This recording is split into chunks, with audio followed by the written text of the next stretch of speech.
जय श्रीराम. आपण गेल्या 4 भागापासून रामकथेचं श्रवण करत आहोत. गेल्या भागात आपण गंगा अवतरणाची कथा आणि अहिल्या उद्धाराची पवित्र कथा ऐकली. आज आपण रामकथेतील अतिशय सुंदर आणि महत्वाचा भाग म्हणजे सीता स्वयंवर, परशुरामाचा गर्भाचा भंग आणि 4ही राजकुमारांचे विवाह सोहळा याची कथा ऐकूया. चला तर मग भक्तिभावाने आणि आनंदाने आजच्या कथेला सुरुवात करूया. विश्वामित्र ऋषींनी अहिल्या उद्धाराच्या नंतर राम लक्ष्मणांना घेऊन मिथिला नगरीला पोहोचले. पोहोचताच त्यांनी पाहिले की मिथिला नगरीतील राजा जनकांनी भव्य स्वयंवराचा मंडप सजवलं होतं. सर्व देशातून मोठे मोठे राजा, महाराजा आणि राजकुमार स्वयंवरासाठी आले होते.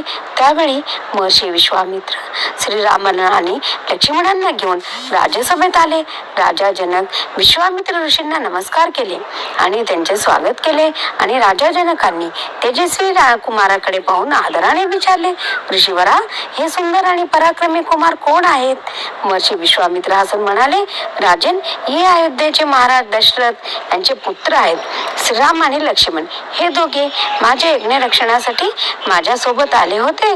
त्यांच्या पराक्रमामुळे यज्ञ निर्विघ्न पूर्ण झाले आणि आम्ही त्यांना इथे घेऊन आलो. राजा जनक दोन्ही कुमारांचे स्वागत करतात. त्याच वेळेस महर्षी विश्वामित्र ऋषी राजा जनकाचे मुख्य पुरोहित महर्षी शतानंद ऋषींना म्हणतात की, महर्षी शतानंद, आम्ही मिथिला नगरीकडे येताना श्रीरामाच्या पादस्पर्शाने तुमची माता देवी अहिल्याचे उद्धार झाले आणि त्यांची आत्मा गौतम ऋषीच्या चरणात लीन झाली. हे ऐकताच महर्षी शतानंद श्रीरामाला धन्यवाद म्हणतात आणि म्हणतात की, राम, तुमच्यामुळे आमच्या कुलाला जो कळंक लागला ते मिटला. राम सदा तुमचा विजयी असो. हे सर्व ऐकून राजा जनक अत्यंत आनंदित झाले. त्यांनी सर्वांच्या आदराने स्वागत केले आणि विश्रांतीची व्यवस्था केली. दुसऱ्या दिवशी सकाळी महर्षी विश्वामित्र श्रीराम आणि लक्ष्मणांना घेऊन स्वयंवर मंडपात आले. मंडपात सर्व राजे, ऋषी आणि लोक श्रीरामाच्या तेजस्वी रूपाकडे आश्चर्याने पाहत होते. थोड्याच वेळात राजकुमारी सीता मंडपात आली. तिचे रूप पाहून संपूर्ण सभा मंत्रमुग्ध झाली. सीतेने आपल्या माता पित्यांना नमस्कार केले आणि शांतपणे आपल्या आसनावर बसले. तेव्हा राजा जनक उभे राहून म्हणाले, हे राजांनो आणि वीर राजकुमारांनो, इथे भगवान शिवाचे दिव्य धनुष्य ठेवले आहे. जो वीर हे धनुष्य उचलून त्याच्यावर मृत्यूंच्या चढवेल त्यांच्याशी माझी कन्या सीतेचा विवाह होईल. हे ऐकताच अनेक राजा पुढे आले. कोणी धनुष्य हलवण्याचे प्रयत्न केले तर कोणी ते उचलण्याचे, पण त्या प्रचंड शिवधनुष्याला कोणीही हलवू शकले नाही. सर्वजण निराश होऊन मागे वाटले. हे पाहून राजा जनक दुःखी होऊन म्हणाले, अरे, ह्या पृथ्वीवर एकही वीर उरलं नाही का? माझी कन्या सीता कुमारीच राहील असे वाटते. राजा जनकाचे हे शब्द ऐकताच लक्ष्मणाला राग आला. ते उठले, म्हणाले, राजन, अयोध्येचे राजकुमार श्रीराम इथे असताना असे बोलणे योग्य नाही. तेव्हा महर्षी विश्वामित्र प्रेमाने म्हणाले, रामा, पुढे हो आणि शिवधनुष्यावर प्रत्यंचा चढव. गुरुजींची आज्ञा ऐकताच श्रीराम शांतपणे पुढे गेले. त्यांनी गुरूंना, माता पित्यांना आणि राजा जनकांना नमस्कार केले आणि मग भगवान शिवांच्या धनुष्याला पण प्रणाम केले. सर्वांचे नजर श्रीरामाकडे लागले होते. श्रीरामांनी सहजपणे धनुष्य उचलले, तो वाकवले आणि प्रत्यंचा चढवू लागले. अचानक प्रचंड आवाज झाला. शिवधनुष्याचे 2 तुकडे झाले. संपूर्ण मंडप जय श्रीरामाच्या घोषणेने आनंदाने दुमदुमून गेली. देवांनी आकाशातून पुष्पवृष्टी केली. सर्व राजे श्रीरामाचा पराक्रम पाहून आश्चर्यचकित झाले. राजकुमारी सीता माता पित्याच्या आज्ञेने आनंदाने पुढे आली. तिने लाजत हसत श्रीरामाच्या गळ्यात वरमाळ घातली. त्या क्षणी संपूर्ण जनकपुरी आनंदाने उजळून निघाली.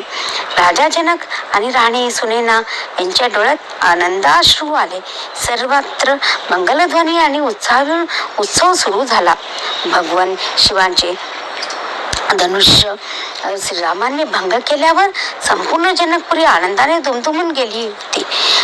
सर्वत्र जय श्रीरामाचा घोष सुरू होता. तेव्हा देव आकाशातून पुष्पवृष्टी पण करत होते. राजा जनक, राणी सुनैना आणि संपूर्ण मिथिला नगरी आनंदित होती. पण त्याच वेळी अचानक आकाशात प्रचंड गर्जना झाली. पृथ्वी हलू लागली. सर्व लोक भयभीत झाले. रागाने भरलेले भगवान परशुराम वेगाने स्वयंवर मंडपात आले. राजा जनकांनी त्यांना पाहताच आदराने नमस्कार केले आणि म्हणाले, भगवान, आपल्या आगमनाने माझे घर पवित्र झाले. ही माझी कन्या सीता आणि हे अयोध्येचे राजकुमार श्रीराम व लक्ष्मण. श्रीराम आणि लक्ष्मण त्यांनाही नम्रतेने नमस्कार केले. परशुरामांनी राजा जनक पुन्हा नम्रतेने म्हणाले, भगवान, आपण अत्यंत शुभ क्षणी आला आहात. कृपया आसन ग्रहण करावे. हे ऐकताच परशुराम क्रोधाने म्हणाले, राजन, आम्ही इथे बसण्यासाठी आलेलो नाही. आम्ही महेंद्रगिरी पर्वतावर तप करत होतो. तेव्हा आम्हाला शिवधनुष्य तुटल्याचा प्रचंड आवाज ऐकू आला, म्हणून आम्ही त्वरित इथे आलो आहोत. आमच्या आराध्य भगवान शिवाचे धनुष्य तोडण्याचं धाडस कोणी केले? लवकर सांगा, नाहीतर तुमचं संपूर्ण राज्य नष्ट करून टाकेन. त्याचा भयंकर क्रोध पाहून संपूर्ण सभा भयभीत झाली.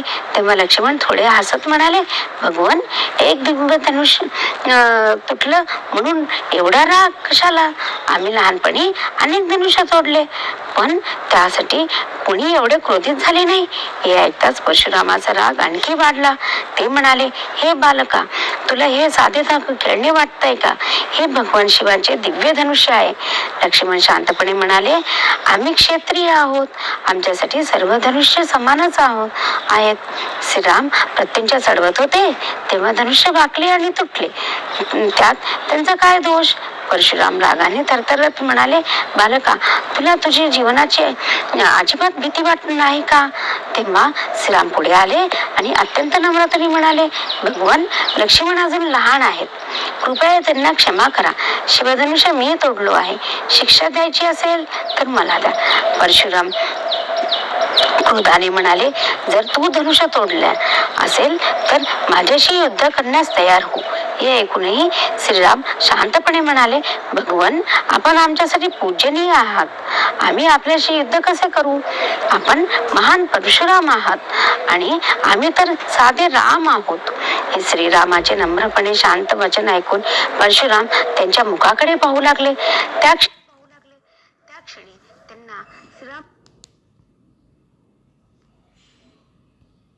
त्यांना श्रीरामामध्ये स्वयं श्रीहरी विष्णूचे तेज दिसले.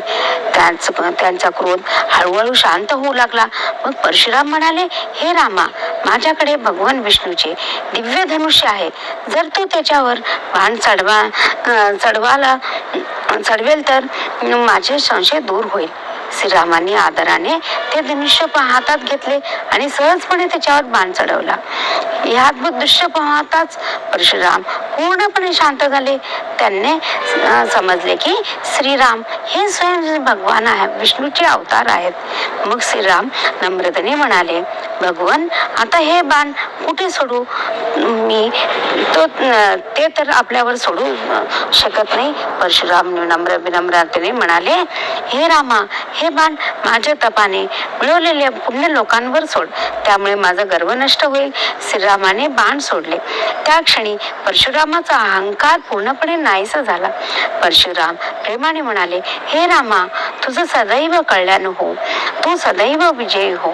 यानंतर ते राजा जनकाकडे पाहून म्हणाले, राजन, तू अत्यंत भाग्यवान आहेस.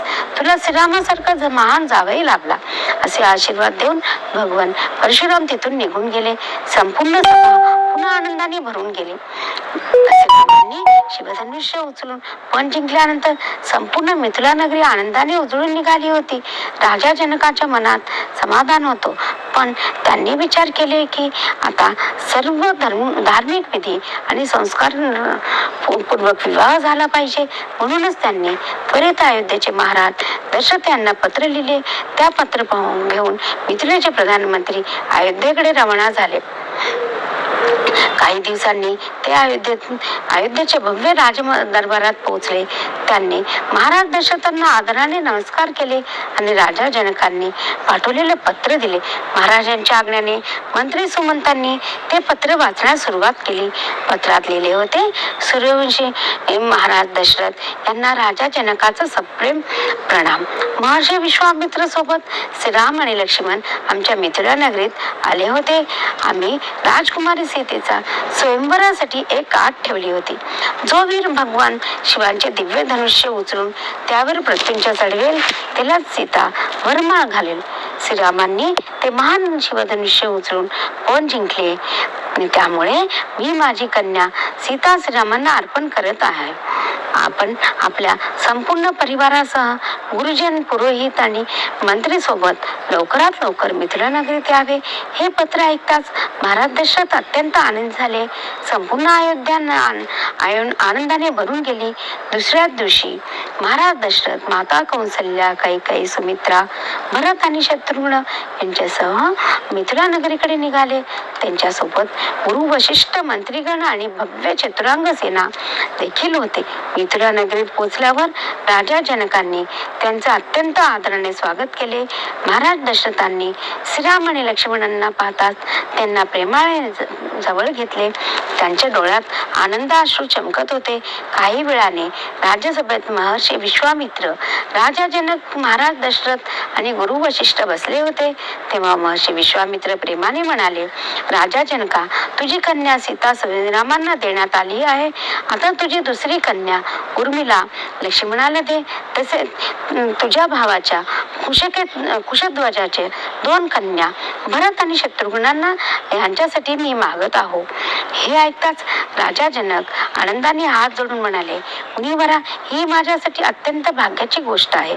आपली आज्ञा मला मान्य आहे. हे ऐकून संपूर्ण सभा आनंदाने भरून गेली.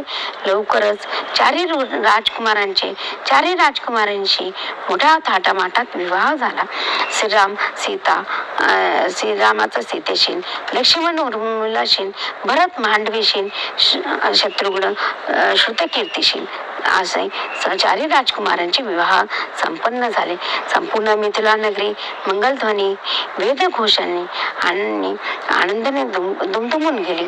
देवांना आकाशातून पुष्पवृष्टी केली.